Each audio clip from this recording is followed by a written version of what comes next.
मौका मार दे चौका बड़े काम का फंडा है। आजमा लिया तो फिर कामयाबी पक्की है। लेकिन जो बात अब मैं आपको बताने वाली हूं उसे सुनकर आप चौंक जाएंगे, और वो ये कि मौके पर चौका मारने में इंसान की तरह ही वायरस और बैक्टीरिया भी उस्ताद है। चूक हुई नहीं कि बीमार होना तय मानिए। बिल्कुल मीनाक्षी, दरअसल हर सेहतमंद इंसान के शरीर में सैकड़ों किस्म के बैक्टीरिया होते हैं, लेकिन ये तभी नुकसान पहुंचाते हैं जब लोगों की इम्यूनिटी कमजोर हो जाती है और मजबूत इम्यूनिटी वाले शरीर में ये अपने मन की नहीं चला पाते हैं। बिल्कुल अमित, सही कह रहे हैं आप, क्योंकि ये जो उतार चढ़ाव वाला मौसम है ये इम्यूनिटी का बहुत बड़ा दुश्मन बन गया है। कभी तो मूसलाधार बारिश शुरू हो जाती है, कभी तेज धूप आ जाती है और ऊपर से उमस भरी है गर्मी।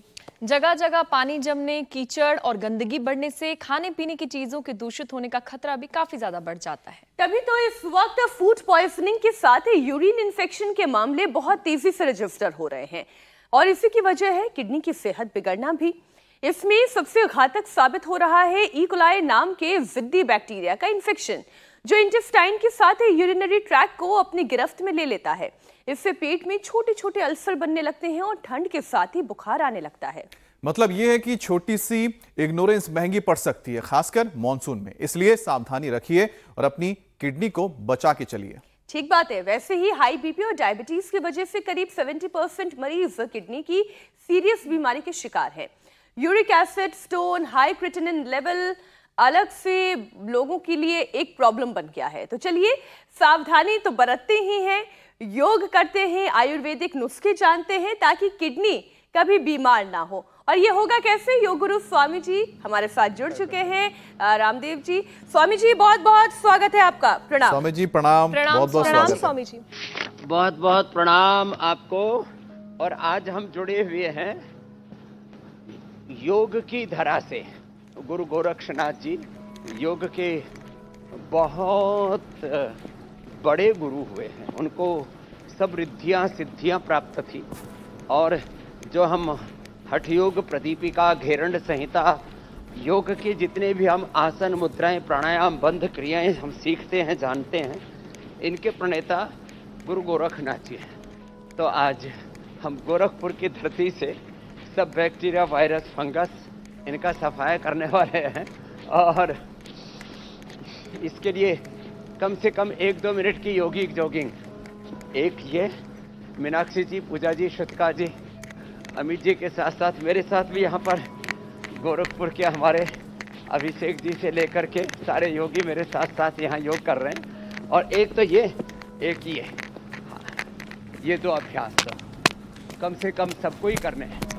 जो पूरे के पूरे योगिक जॉगिंग के अभ्यास कर सके, पूरा सूर्य नमस्कार कर सके तो बहुत अच्छी बात है।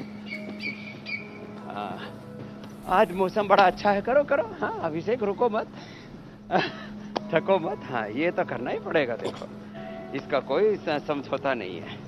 ये लगातार योगिक जॉगिंग चलता रहे। सूर्य नमस्कार वो भी बड़ा अद्भुत है। तो कम से कम योगिक जॉगिंग के 2 पोज, स्ट्रेचिंग के लिए ताड़ासन, तिर्यक ताड़ासन।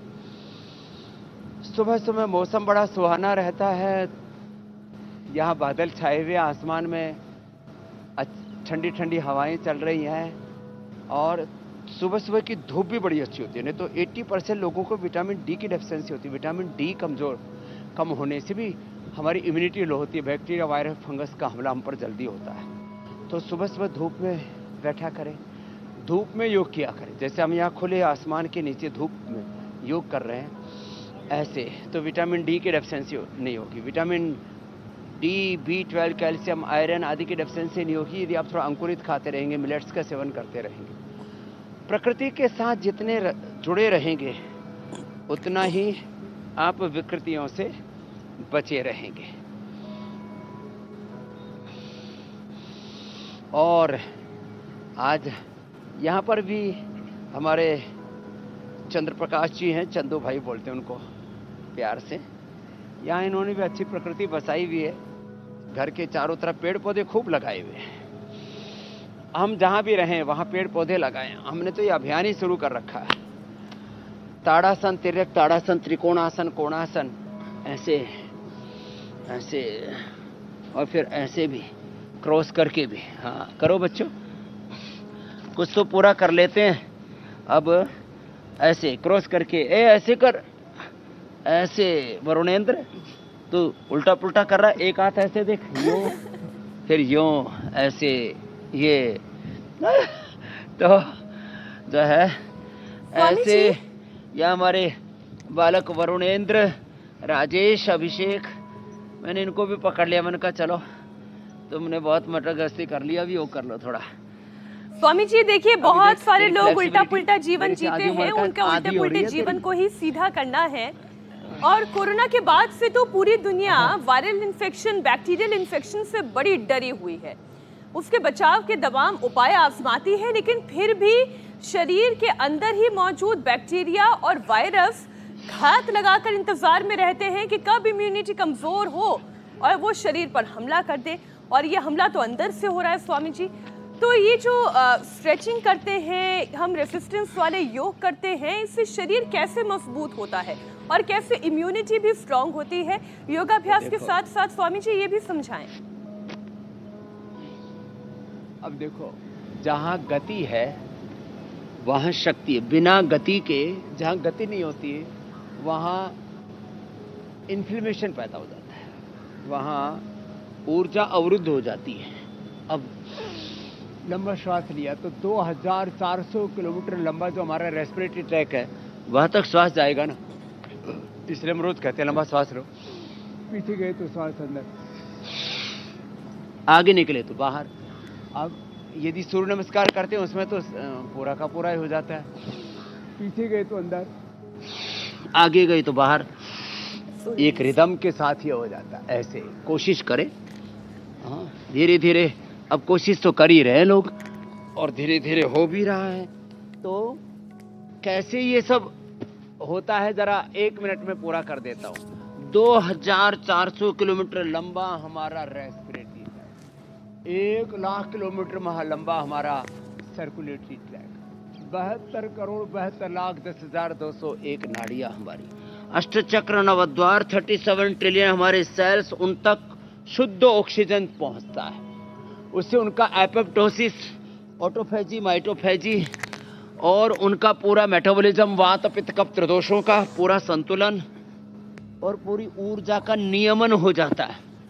सेल्फ डिसिप्लिन, एक एक सेल के, सेल से लेकर के टिश्यू ऑर्गन तक, एक एक सेल के genes, chromosomes, RNA, DNA, protein, phosphorylation तक, माने हमारे जीवन की, हमारे शरीर की सूक्ष्मतम ऊर्जा से लेकर, सूक्ष्मतम इकाई से लेकर के, और पूरा ये जो हमारा अस्तित्व, व्यक्तित्व है, ये ऊर्जा से आप्लावित हो जाता है।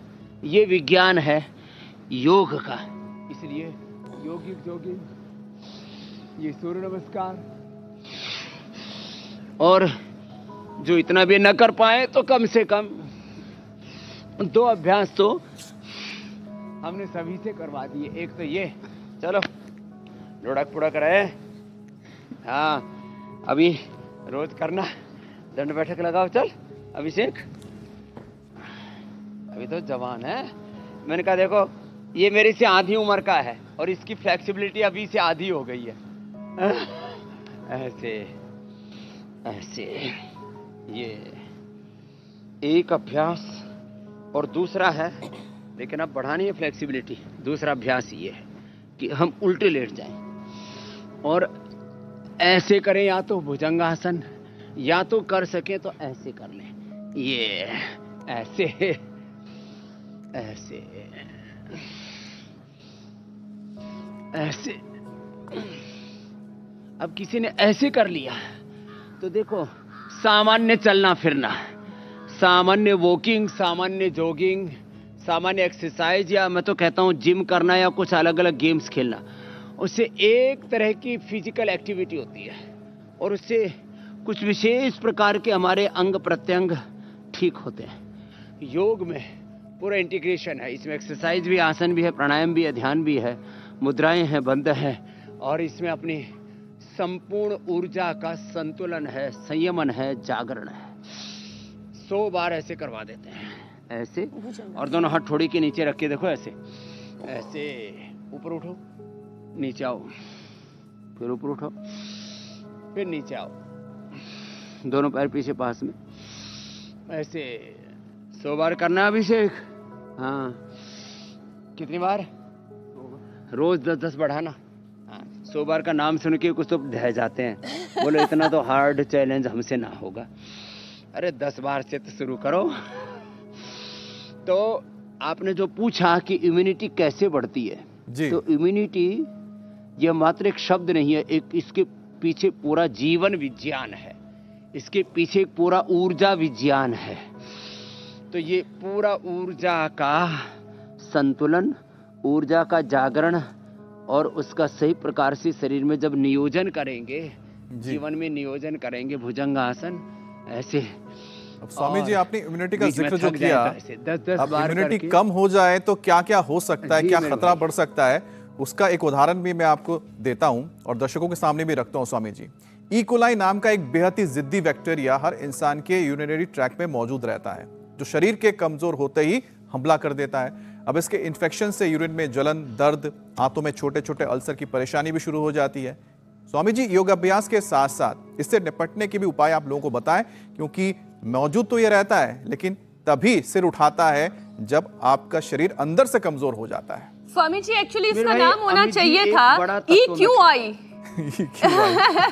ई कोलाई की जगह EQI। तो ये नाम तो अलग अलग समय, अलग अलग बैक्टीरिया, वायरस, फंगस के, अलग अलग डिजीज के और उनके दवाइयों के अलग अलग नाम रख दिए जाते हैं। मूलतः है क्या? मूल तत्व एक ही है, वो ये है कि जैसे ही हमारी ऊर्जा का क्षय होता है, 2 शब्द हैं। एक है, देखो यहाँ तो ऊर्जा पूरी प्रवाहमान हो रही है, कपड़े भी उड़े जा रहे हैं। तो अब देखो, हवा ना चले ना तो उमस हो जाती है, लोग मतलब सड़ने लगते हैं। हवा ना चले, सूर्य का तेज पूरा ना आए, बरसात ना हो, ये मौसम ठीक से हिलोरे ना ले तो पूरी प्रकृति गड़ सड़ जाएगी, चारों तरफ तबाही आ जाएगी। तो जब अपनी इम्यूनिटी लो हो जाती है ना, तब अपने भीतर इन्फ्लेमेशन, अपने भीतर अलग अलग प्रकार की इन्फेक्शन, अपने अलग अलग प्रकार के अवरोध पैदा हो जाते हैं। तो एक तो ये भुजंगासन 100 बार करने का मैंने लोगों को प्रण दिलाया हुआ है। 2, 3, 5, 10 राउंड में 10-10 बार करके 5 मिनट लगेंगी। वैसे तो हम तो 2.5 मिनट में ही कर लेते हैं। अब तो बहुत सी बहनों ने भी 60-70 की उम्र में भी 100 बार का टारगेट अचीव कर लिया, उनका सबका अभिनंदन है। अब उनको ये कोई बैक्टीरिया, कोई वायरस, कोई फंगस, किसी भी कोई भी नाम का हो जाए, पहली बात तो ये अंदर एंट्री नहीं करेंगे, नाक में मर जाते हैं। फिर भी कोई एंटर कर भी गया अंदर तो उनका जा कर के हमारे श्वसन तंत्र में कुछ जो श्वास नलिका के माध्यम से चले गए, कुछ आहार नलिका के माध्यम से चले गए अंदर पेट में, तो उनका पेट में ही मोक्ष हो जाता है। तो पहली बात तो यह है कि जिनकी इम्यूनिटी हाई होती है उनका जो ये नासा तंत्र है ना, मैं कहता हूँ हमेशा कुछ सब बोलना पड़ता है तो उस समय तो मुंह भी खुलता ही है, उसमें भी कुछ बैक्टीरिया, वायरस, फंगस जाते हैं, कुछ नाक से जाते हैं। तो ज़्यादातर समय हमारा मुंह बंद रहना चाहिए और रहता ही है। जब हम मौन होते हैं, जब कोई बोलने का काम करने होते, कई बार लिखते हैं, कई बार पढ़ते हैं, कई बार सोचते हैं, तो उस समय तो मुंह बंद ही रहता है। कुछ लोग ऐसे हमेशा मुंह खुला रखते हैं, ये भी इम्यूनिटी के लिए अच्छा नहीं है। तो नासिका को ऐसे डिजाइन किया हुआ है, ये बायां ईड़ा, दायां पिघला, बीच में सुषुम्ना। ईड़ा पिघला सुषुम्ना की जो बात गुरु गोरखनाथ ने कही है, तो ये ईड़ा पिघला सुषुम्ना, ये जो हमारे स्वर हैं वो इतने सबल हो जाते हैं कि बहुत से बैक्टीरिया, वायरस, फंगस तो यहीं मर जाते हैं। फिर अणु तेल डाल देते हैं। फिर अंदर जब चले गए, मैंने कहा श्वास नली में, आहार नली में, फेफड़ों में ज़्यादातर जाते हैं। 90 से लेकर के 99% बैक्टीरिया, वायरस, फंगस हमारे पेट में जाते हैं। वैसे पेट में करीब 4 ट्रिलियन के करीब गट बैक्टीरियाज होते हैं। तो अच्छे बैक्टीरियाज तो रहने चाहिए। 3 किलो के करीब हमारे शरीर के अंदर मलमूत्र अलग अलग प्रकार की अशुद्धि रहती है और 2 किलो के करीब अलग अलग प्रकार के अच्छे या बुरे बैक्टीरियाज रहते हैं। 5 किलो का ये पूरा हमारा तंत्र शरीर में रहता ही रहता है। अब जो योग करेंगे उनके बुरे बैक्टीरिया, बुरे वायरस, फंगस ये तो खत्म हो जाएंगे। अच्छे गट बैक्टीरिया उनके अंदर पैदा होंगे, मलमूत्र का ठीक से विसर्जन हो जाएगा, सेल्फ हाइजीन ठीक से मेंटेन रहेगा, एपोप्टोसिस ठीक रहेगा, ऑटोफेजी माइटोफेजी ठीक रहेगी, वात पित्त कफ त्रिदोष ठीक रहेंगे, जठराग्नि ठीक रहेगी, तो सारे रोगों से हम लड़ पाएंगे। जैसे चींटी से लेकर के हाथी पर, गांव गली के स्ट्रीट के डॉग से लेकर के कुत्ता बिल्लियों से लेकर के गाय भैंसों तक सबके अंदर एक नैसर्गिक जो इम्यूनिटी रहती है, अलग अलग प्रकार के बैक्टीरिया, वायरस, फंगस उनके ऊपर कोई असर नहीं कर रहे। पानी भी आदमी तो इतना साफ सुथरा करके पानी पीता है, गाय भैंस को देखो और भी जंगली जानवरों को देखो, तालाब का पानी पीते हैं, उनके बैक्टीरिया वायरस उनके पेट में जाके मर जाते हैं। इतनी अच्छी इम्यूनिटी होती है। तो जितनी हमारी अच्छी इम्यूनिटी होगी, आप सारे पेड़ पौधे प्रकृति को देखिए, 99% जो है वो मजबूत होते हैं। आदमी ने फसलों को कमजोर कर दिया, उनके ऊपर अलग अलग प्रकार के फिर बैक्टीरिया, वायरस, फंगस आने लग गए। जो नैसर्गिक खेती करते हैं ना, कुदरती बीज, कुदरती खाद और कुदरती वातावरण चारों तरफ मेंटेन करके रखते हैं, उनमें पेड़ पौधों में भी बैक्टीरिया, वायरस, फंगस नहीं लगते। ये एक अगला विज्ञान बता दिया। स्वामी जी देखिए, आज बैक्टीरिया और वायरस के इन्फेक्शन से लड़ने की और इम्यूनिटी को मजबूत करने की बात हो रही है, और चूंकि बात यूरिनरी ट्रैक इन्फेक्शन की भी हो रही है, स्वामी जी मजबूत इम्यूनिटी के लिए आप कई बार ये कहते हैं कि तुलसी का अर्क हो या तुलसी स्वरस हो या तुलसी का बीज है, ये कितना फायदेमंद होता है। तो स्वामी जी पहले तो इन तीनों के अंदर डिफरेंशिएशन क्या है, तीनों अर्क, स्वरस और साथ ही तुलसी का जो अर्क की बात होती है, रस की बात होती है। देखो, तुलसी के बीज जी ऐसे फ्रेश खाए जाएं तो वो वेट को और कोलेस्ट्रॉल को तो कम करेंगे, लेकिन गर्म होते हैं। भिगो करके खाए जाएं तो इम्यूनिटी को अच्छा बनाने के साथ साथ में वो वेट को, कोलेस्ट्रॉल को भी ठीक करेंगे और पित्त का भी प्रशमन करेंगे। तुलसी हो या वन तुलसी हो। आजकल जो चिया सीड है वो क्या वन तुलसी तो है और कुछ नहीं है। तो पेट के लिए मंडूकासन और योग मुद्रासन हमारी डेली का प्रैक्टिस का हिस्सा है, उसको भी कराते कराते इस बात को बता रहा हूँ। तो तुलसी के जो बीज हैं वो थोड़े उष्ण होते हैं, भिगो दिया जाए तो प्रकृति शांत हो जाती है। तुलसी के जो पत्र होते हैं उनको काढ़ा बना करके या उसका स्वरस निकाल करके थोड़ा हनी मिला करके, थोड़ा उसमें अदरक हल्दी भी साथ में थोड़ा और मिला देते हैं, तो कफ कोल्ड से लेकर के एंटी कैंसरस प्रॉपर्टी भी है इसमें बहुत तरह की जीवनी शक्ति के वृद्धि करने वाले तत्व हैं। तुलसी की जो जड़ है वो भी, जो इसका कफ, कोल्ड, शरीर में गांठें, मोटापा, माने कफ से लेकर के और वात रोगों तक का भी इससे प्रशमन होता है। और यदि तुलसी के बीज को, तुलसी के पत्र को, और तुलसी पंचांग का मतलब होता है उसका फल, फूल, पुष्प, डंठल, पत्ते और जड़, मूल, अच्छा, इन सबको मिला दिया जाए तो पंचांग हो गया। माने पंचांग में मूल हो गया, उसकी छाल हो गई, उसका पत्र हो गया, उसका पुष्प हो गया और उसका फल, इनको पंचांग कहते हैं। तो ये 5 अंग हो गए।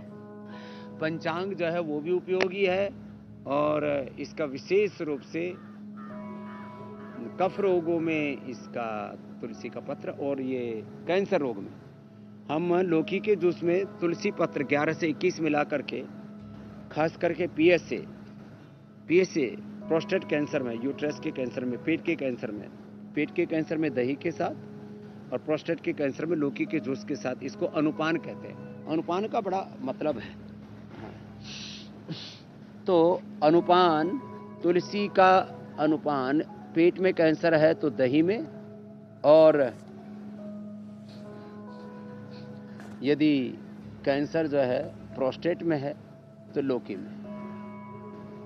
और यदि इन्फेक्शन हो रहा है ना यूरिन के अंदर, तो गोखरू और धनिए का पानी पिलाते हैं, वो भी बड़ा ज़बरदस्त होता है। धनिए के पंजीरी भी खाई है मैंने, देखा है जो है माता जी ने भी भिगो के रखा हुआ धनिए को, किस में, घी के अंदर धनिया को पहले भिगो देते हैं, उसकी प्रकृति चेंज हो जाती है, और फिर उसको कूट करके थोड़ा उसमें खांड मिश्री, थोड़े ड्राई फ्रूट डाल लेते हैं, थोड़ा मखाना आदि डाल लेते हैं, तो बड़ी अच्छी पंजीरी बनती, ठंडी हो जाती। अच्छा स्वामी जी, कई बार ऐसा लगता है कि हमारे आसपास प्रकृति ने हमें ऐसी ऐसी औषधियाँ दी हैं, ऐसी ऐसी जड़ी बूटियाँ दी हैं जो किसी जादू से कम नहीं है, और कैसे वो अपनी प्रकृति बदलती है। अगर शहद के साथ मिला दिया जाए, पानी के साथ मिला दिया जाए, उसी तुलसी को अलग अलग रोल करती है। स्वामी जी कहते हैं इसको। जी स्वामी जी, किडनी की हेल्थ में पानी का रोल क्या है, इसे आप थोड़ा समझाइए, क्योंकि एक रिसर्च में देख रही थी जिसमें ये लिखा हुआ था कि गोल बर्तन में रखा हुआ पानी पीना बहुत फायदेमंद है। पानी जिस वातावरण में और जिस चीज में रखा गया होता है उसका भी असर पड़ता है। ऊर्जा के सिद्धांत के ऊपर आधारित है ये सिद्धांत स्वामी जी समझाएं। Each and every cell of this body and each and every atom this of universe is a dancing energy, और वो ऊर्जा जो है ना वृत्ताकार में घूमती है, ये इसका एक सिद्धांत है। तो जब गोल बर्तन में, चाहे वो गोल लोटा है, चाहे वो गोल घड़ा है, हमारे लोटे की और घड़ी की जो आकृतियां तय की गई हैं, उसका कारण भी ये होता है। इधर लिया हो, ऐसे कोई बात नहीं, हाँ डरा मत, ये बच्चे सोच रहे हैं, क्योंकि ये हमारे इंडिया टीवी की ये लोकल टीम है, हाँ, इनको आज पहली बार ये लाइव करने का सौभाग्य मिला है।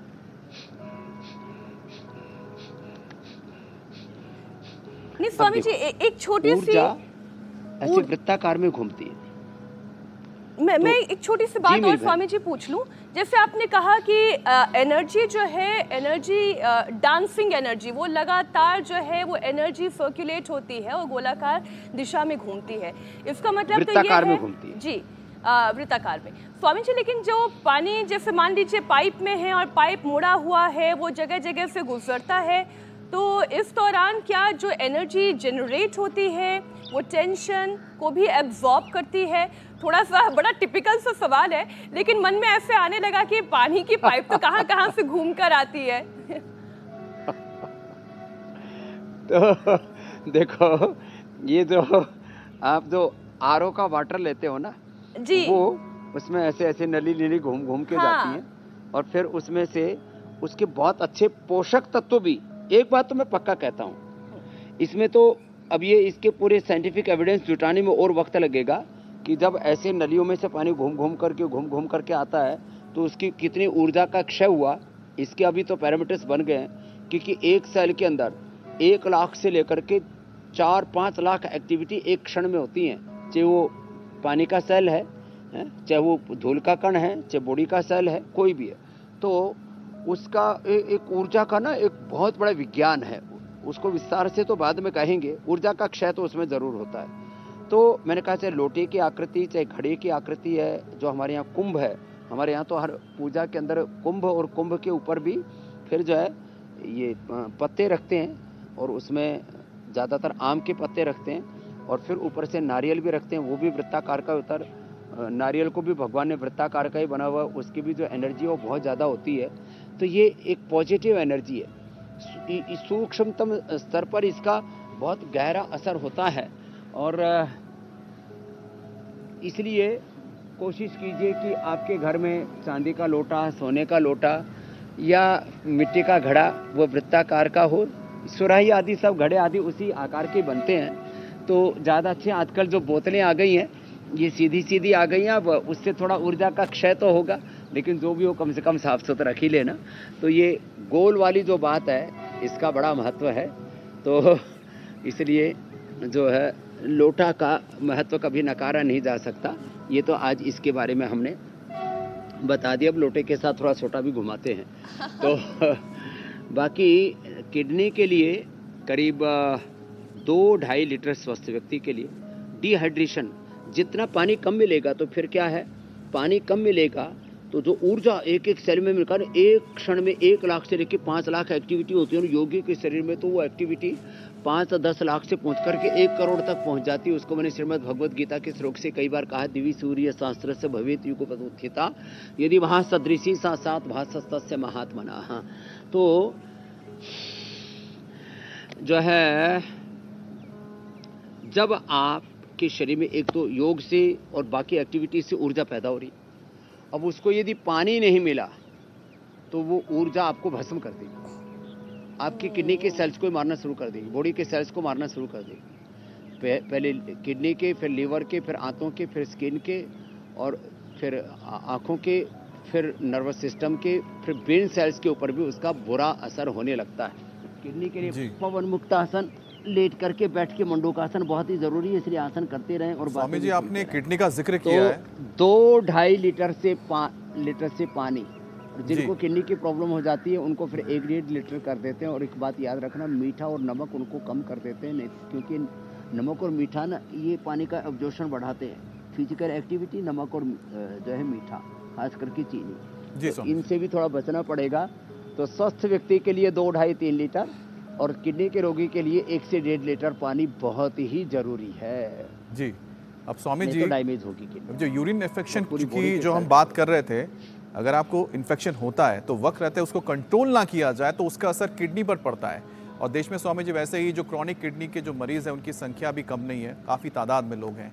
अब स्वामी जी किसी को भी ट्रांसप्लांट की नौबत ना आए, योग अभ्यास करवाते हुए स्वामी जी इसके उपाय बताएं ताकि हेल्दी हैबिट के जरिए आप अपनी किडनी को ठीक रख सकें। और साथ ही स्वामी जी बहुत अच्छी बात बताई, किडनी का इन्फेक्शन बढ़ना, फिर किडनी में इन्फ्लेमेशन होना, किडनी में सूजन आना, फिर किडनी श्रिंक होना, फिर किडनी में यूरिया बढ़ जाना, फिर प्रोटीन लीकेज की प्रॉब्लम आना, उनके लिए पवन मुक्तासन, उत्तान पादासन, ये 2, और तीसरा है सेतुबंध। ये 3 आसन बहुत जरूरी है।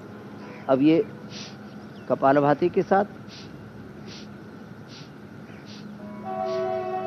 या बाह्य प्राणायाम के साथ सांस बाहर छोड़ दिया, पेट को पूरा अंदर खींचा, देखो ऐसे।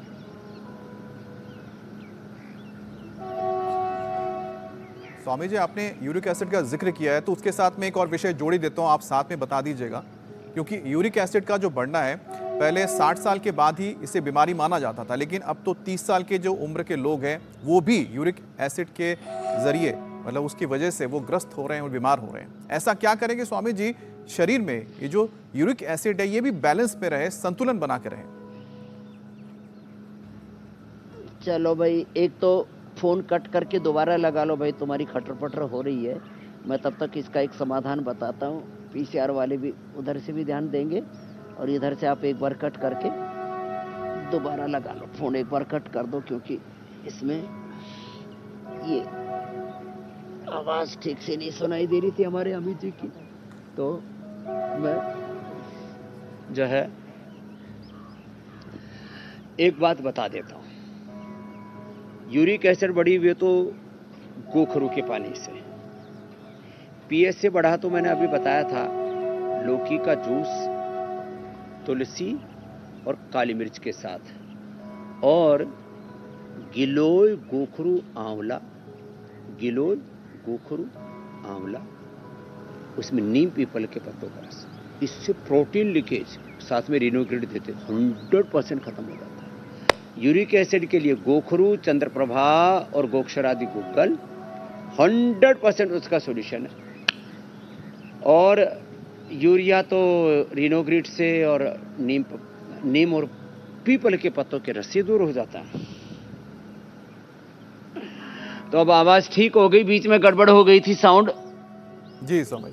और मैंने यूरिक एसिड का चंद्रप्रभा, गोक्षरादि गुग्गल और रिनोग्रिड तो एक कंप्लीट सॉल्यूशन है पीपल के पत्ते और नीम के पत्तों के रस के साथ। तो आज किडनी की प्रॉब्लम नहीं छोड़ेंगे बिल्कुल भी। किडनी की प्रॉब्लम बहुत ज़्यादा बढ़ गई है। पहले ये रेयर होती थी, सामान्य रूप से पेशाब में जलन आदि और ये सब चीज़ें होती थी, थोड़ा उसको पानी आदि पी करके लोग मेंटेन कर लेते थे। इसमें जौ का आटा और जौ का दलिया बड़ा महत्वपूर्ण होता, पहले उसको खाया ही करते थे रूटीन में। जी मेरे भाई अमित जी। जी स्वामी जी, आपने देखिए यूरिक एसिड को लेकर बताया, आपने ये भी बताया कि अगर यूरिनरी इन्फेक्शन होता है तो उससे किडनी पर भी किस तरह से असर पड़ सकता है, उसको भी कैसे दूर रखा जाए।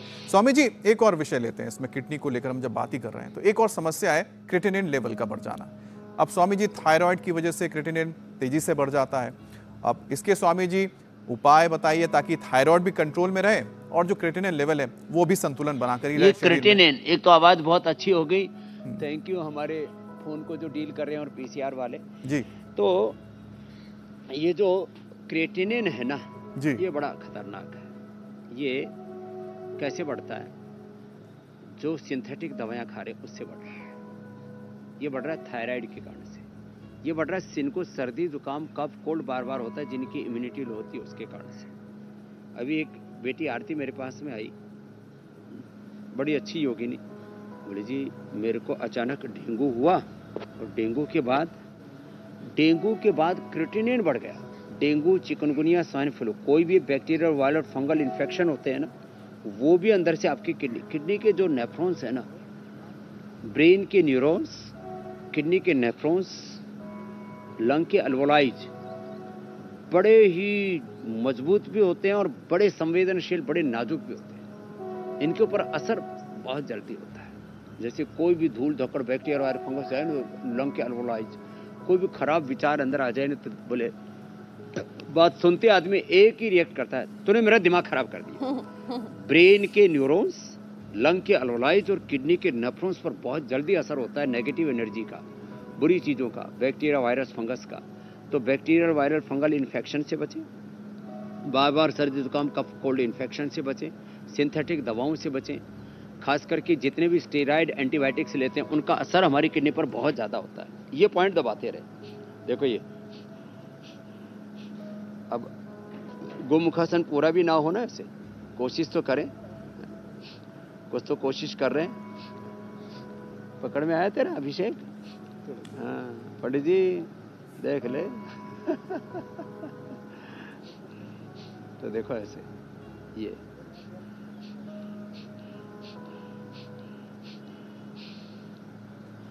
हमारा केसरवानी परिवार पूरा है। ये अब योगी तो बन गया है, कर्म योगी बन गया है। ऐसे करो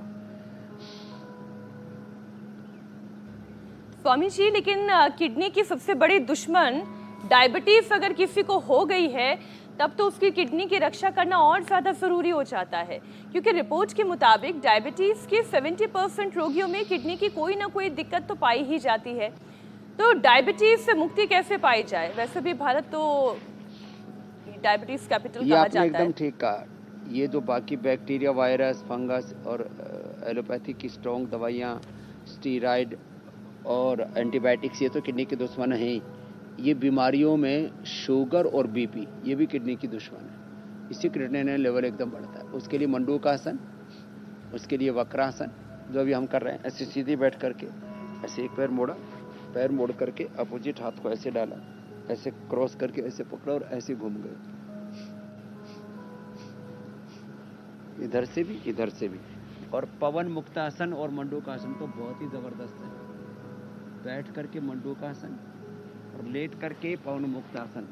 पवन मुक्तासन के साथ यदि उत्तान पादासन, नौकासन भी हो जाता है, सर्वांगासन, हलासन, तो किडनी के लिए और ये पेनक्रियाज के लिए, शुगर के लिए बहुत ज़बरदस्त है।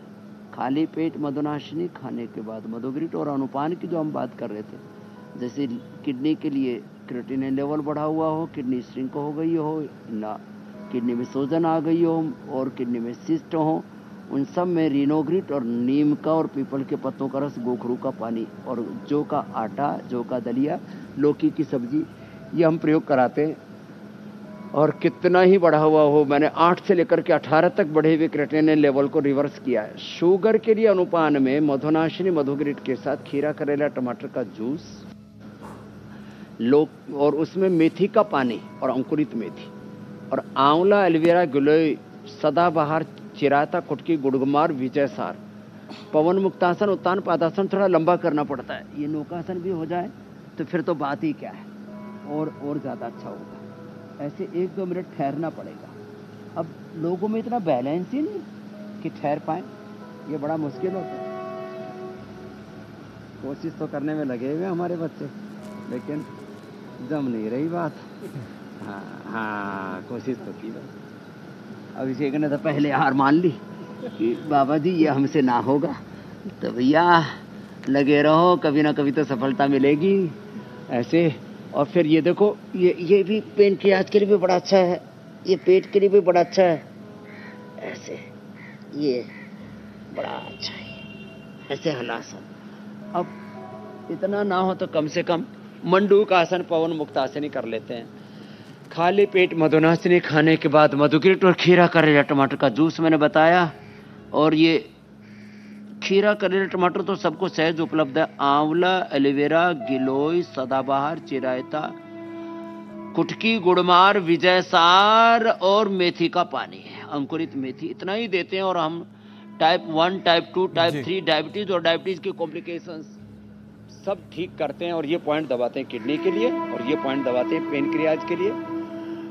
डायबिटीज से किडनी पर बुरा असर आए तो रेनोग्रिड, आंख पर बुरा असर आए तो आईग्रिड, और ब्रेन नर्वस सिस्टम पर बुरा असर आए तो न्यूरोग्रिड और इम्यूनोग्रिड दे करके ये डायबिटीज की सारी कॉम्प्लिकेशंस को भी साइंटिफिकली डील करके उनको अच्छा कर देते, हील कर देते। मेरे भाई अमित जी, आप जहाँ पर हैं उसके पीछे वहाँ भी तेज आवाज आ रही है, और मुझे लग रहा है शायद रेलवे स्टेशन बहुत करीब है।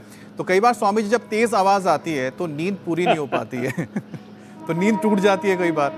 तो अब क्या है स्वामी जी, ये नींद कम होना, नींद का बीच में टूट जाना, नींद की परेशानी और साथ ही साथ वजन का बढ़ जाना, क्या ये सभी का असर हमारे किडनी में पड़ता है? और अगर पड़ता है तो स्वामी जी कैसे पड़ता है, उसको कैसे रोक सकते हैं? एकदम पड़ता है। नींद का असर तो सभी चीजों पर पड़ता है। जीवन के 3 आधारभूत तत्व हैं। त्रयोपष्टम्भा आयुर्वेद का जो स्वस्थ वृत्त महर्षि चरक ने इस बात को कहा, आहार, निद्रा और ब्रह्मचर्य। आहार में मैंने किडनी के लिए जो का आहार बताया। निद्रा, 6 घंटे की नींद जरूरी है। जैसे आपने कहा जो रेलवे ट्रैक के पास में सोते हैं, कभी वैसे जो सोने वाले फिर उनको आदत पड़ जाती है, वो अलग बात है। शरीर, बॉडी, इसी सारी प्रकृति अपने आप को एडजस्ट तो कर ही लेती है। लेकिन जो नया नया कोई मेहमान किसी के घर में आ जाए, रेलवे ट्रैक के बगल में उसका घर होना, तो उसको तो गई तो गई गई भैंस पानी में। तो जिनका विदेशों में तो हाईवेज के पास रेलवे ट्रैक जहाँ से गुजरते हैं ना, वहाँ मोटी मोटी दीवारें कर देते हैं, ऊंची ऊंची 12-12, 15-15 फीट की। उसकी आवाज कम आती है। यहाँ तो अरे साहब, भारत में हम लोग अभी sound pollution, light pollution, air pollution, अभी इसमें बहुत पीछे, अभी हमें और आगे बढ़ना है। स्वामी जी, हमने एडजस्ट करना सीख लिया है तो हर परिस्थिति में। अनुलोम विलोम, भ्रामरी, उद्गीत, मेधावटी और एक स्लीपोम भी हमने नई औषधि बनाई है। हमने मखाना और उसका पोस्तदानी की खीर का भी बोला था, और प्याज का प्रयोग सलाद के रूप में, इससे नींद अच्छी आती है। अनुलोम विलोम, भ्रामरी से नींद अच्छी आती है। और मन में संतोष रखें। हमारे संतु भाई कह रहे थे, बोले बाबा जी अभी 65 साल के बाद में संतोष तत्व ज़्यादा समझ में आया। एक तो जो करना था जीवन में भगवान ने करा दिया, और अब वापस सोसाइटी को कैसे लौटाना है, और जो प्रभु ने दिया उसके प्रति शुक्राना, उसके प्रति कृतज्ञता, थैंकफुलनेस, अपने हृदय में कृतज्ञता का भाव और संतोष का भाव। नहीं तो आदमी बड़ा दुखी रहता, अशांत रहता, और जिसके मन में संतोष नहीं होता उसको नींद भी नहीं आती। 3 आदमियों को कतई नींद नहीं आती। एक तो जो नाजायज संबंधों के बारे में चिंतन करते हैं, माफ करना आप लोग तो सब अच्छे हो यहाँ पर जितने बैठे हुए हो, जो नाजायज संबंधों के बारे में बार बार चिंतन करते हैं उनको नींद नहीं आती। जो किसी की संपत्ति, सत्ता आदि नाजायज तरीके से हथियाना चाहते हैं, उनको तो नींद कतई नहीं आती है। और जो कर्ज में भी डूबे रहते हैं और फर्ज पूरा नहीं निभा पाते, उनको भी नींद अच्छी नहीं आती है।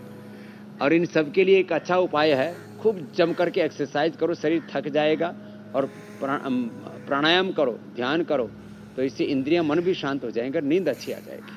और अगर आसपास हरा भरा वातावरण हो तो वो सुख भी आपको बहुत ही अच्छी नींद दिला सकता है। और इसलिए एक पौधा सेहत के नाम।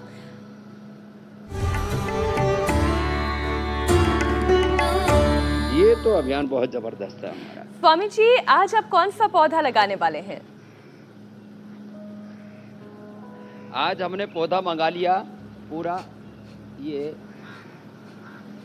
केले का पौधा, पीपल का, सॉरी केले का। तो देखो, केला ये अकेला ही लगाते हैं, और इसके चारों तरफ फिर इसके भी बच्चे पैदा हो जाते हैं, जैसे एलोवेरा के होते हैं। केला पूजा पाठ में रखा जाता है, शुभ माना जाता है, इससे सारे देवताओं का आशीर्वाद प्राप्त हो जाता है।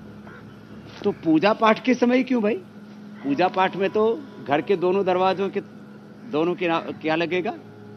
तोरण के रूप में दोनों तरफ 2 केले लगाएंगे। तो भाई आप घर में ही लगा के रखो ना, तो वास्तु दोष होंगे ही नहीं ना। आजकल बांस लगाने शुरू कर दिया वहां से, चाइना से ला करके। तो बांस की जगह केला लगाएं, वास्तु दोष भगाएं। केले के पत्ते का रस पिए, इससे पित्त दोष भगाएं। केले का जो जड़ है, केले की जो जड़ है, उसको पीने से कितना ही भयंकर धातु का रोग हो, माताओं बहनों में वाइट डिस्चार्ज और बहुत ज़्यादा ब्लीडिंग होती है, और पुरुषों को बहुत नाइट फॉल, और जिनको सेक्सुअल डिसऑर्डर्स होते हैं, नामर्दगी की बीमारी है, वो दूर हो जाती है। लेकिन उसकी मात्रा 25 ml ही है, पूरा का पूरा पी लिया तो फिर तो भट्ठा ही बैठ जाएगा। केला जो है वो इतना पौष्टिक होता है, इसमें सारे पोषक तत्व होते हैं। केला जो है आदमी खा ले और दूध पी ले, 1 दर्जन केला खाओ, 1 लीटर दूध पियो और 1500 दंड बैठक लगाओ, विश्व विजेता पहलवान बन जाओगे। स्वामी जी, आज केले के पौधे की गुण लगा सकते हैं, जमीन पर हमने समझे हैं, और केला का पौधा क्यों लगाना चाहिए वो हमने समझा। अब पौधा लगाने के बाद बात वायरल दावे की सच्चाई जानने की।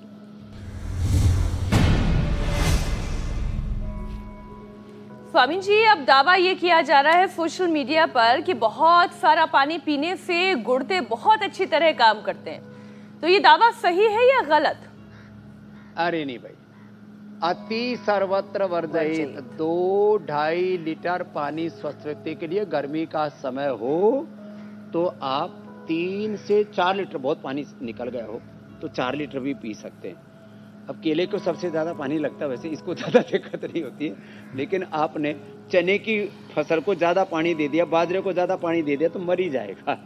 तो ऐसे अपने शरीर को, स्वस्थ व्यक्ति को 2-2.5-3 लीटर मौसम के अनुरूप पानी देना चाहिए। इससे ज़्यादा पानी पीने से भी किडनी के ऊपर ओवरलोड पड़ता है, उससे भी किडनी खराब होती है। तो बैलेंस, संतुलन ही सत्य है। ज़्यादा पानी पीने से किडनी अच्छी होती है, ये बात, ये दावा सही नहीं है जी। इसलिए संतुलित पानी पिए। स्वामी जी, अब बात योगिक चैलेंज की कर लेते हैं।